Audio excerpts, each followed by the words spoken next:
आज हम स्वर जानेंगे। स्वरों का वर्गीकरण।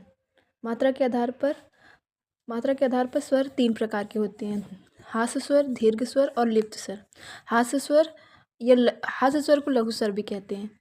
कुल 4 होते हैं, अ, ई, उ और ऋ। इसके उच्चारण में कम समय लगता है और दर्शन चिन्ह एक होता है।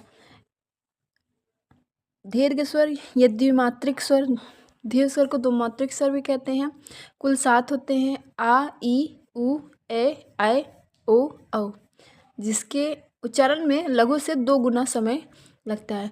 इसका दर्शन चिन्ह एस में होता है और ये इसका मतलब 2 होता है। लिप्त स्वर, जिसके उच्चारण में दीर्घ स्वर से कुछ अधिक समय लगता है, जैसे ओम, राम। अगर ऐसे राम लिखेंगे तो ऐसे राम बोलने में। अच्छा, व्यंजन की कोई मात्रा नहीं होती, मात्रा सिर्फ स्वर की होती है। जीव के आधार पर स्वर 3 प्रकार के होते हैं, अग्र, मध्य और पश्व। अग्र जो जीव के अगले वाले हिस्से से बोले जाए, मध्य जो बीच वाले हिस्से से बोले जाए और पश्व जो पीछे वाले हिस्से से बोले जाए। अग्र स्वर कौन कौन से होते हैं? ई, बड़ी ई, ए, और उदासीन स्वर जिसे मध्य स्वर भी कहते हैं वो आ होते हैं। पश्व स्वर आ, उ,